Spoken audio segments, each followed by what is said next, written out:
it can even kill. It can kill other people, for example, by taking away the resources needed to produce food for them. More than half of US farmland is devoted to beef production. You know, it takes 1 acre to produce 250 pounds of beef. That same acre can produce 40,000 pounds of potatoes, 160 times as much. Meat can kill you. The risk of various types of cancer increases by 3 to 4 times for people who eat meat. If an American has a heart attack, the risk of death is something like 50% for an average person. The risk comes down to 15% if he eats no meat.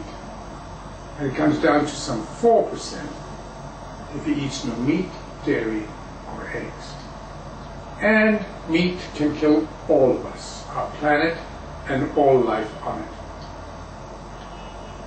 As you all know, the cause of global warming is greenhouse effects from greenhouse gases, carbon dioxide mainly, and methane emissions from fossil fuels. And these are increased greatly in the production of meat. 3 times more fossil fuels are needed to produce meat-centered diets than a meat-free diet. Livestock production uses more than half of all the water used for all purposes in the US. In fact, producing 1 cow needs enough water to float a small ship. It would take 260 years to use up the world's oil resources if people gave up eating meat today. It would take 13 years to exhaust the same world's known oil reserves if every human being started eating meat in the same manner as the US today. This is not a minor issue.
Vegetarians can be as healthy and strong as meat eaters. There are well-known sports persons who have done extremely well on vegetarian diets. In fact, David Scott, who was 6 times Ironman triathlon winner, is a vegetarian.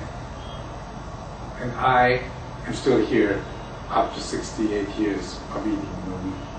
All in all, I can strongly recommend a meat-free diet. The less demand there is for meat and dairy, the fewer the animals we will produce, the less the greenhouse gases we will emit, global warming and climate change will come down, and it is now up to each one of us to take responsibility for our future. Thank you. Have a very good meeting.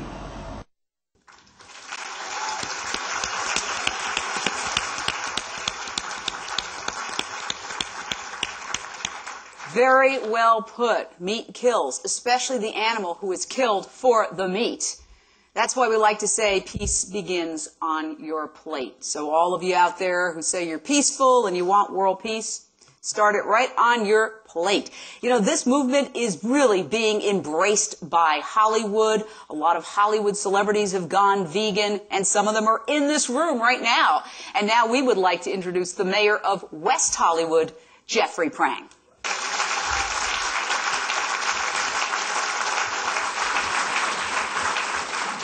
Good afternoon. Thank you very much for the invitation to be here this afternoon.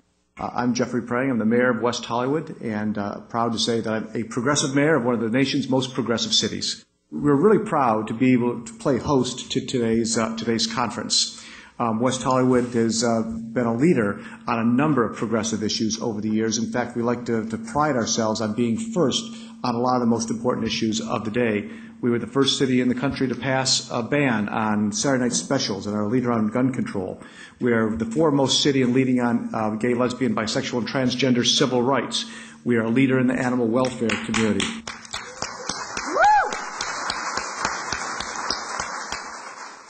We're a dense urban city, but at the same time, we have been one of the foremost leaders on environmental policy.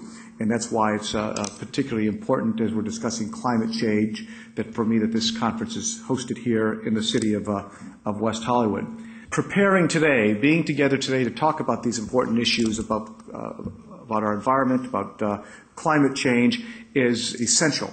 We are building public education amongst members throughout the country and throughout the world, as well as our elected leaders.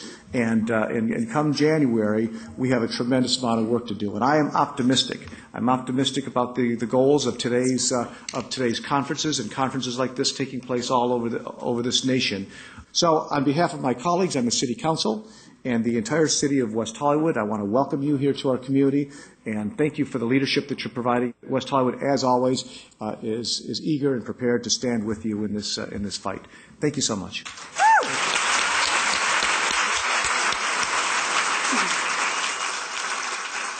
And I would like to say that there are a lot of vegan restaurants and vegan options offered in West Hollywood, and we love that, don't we? Woo! As we've been saying, climate change is a worldwide movement. And we've got a truly international set here today. And I'm not just referring to myself. Now, I'd like to introduce my co-host for this amazing live broadcast from Canada, writer Donald Gilmore. Thank you, Jane. The climate change crisis is no longer a subject of debate. Scientists, politicians, corporate leaders, and religious leaders of all faiths are urging the public to change their lifestyle to curb global warming by recycling more and using less energy and water. However, the most effective and immediate solution, which literally can slash 3/4 of global warming gases plaguing us, is the one thing nobody seems to be talking about. It's very simple. Change your diet. That is for sure. This is Mother Nature's fast food. You pick it up, you take a bite, and you eat it. What could be faster? We're happy to say that now, for the first time, environmental groups, animal rights advocates, interfaith groups, and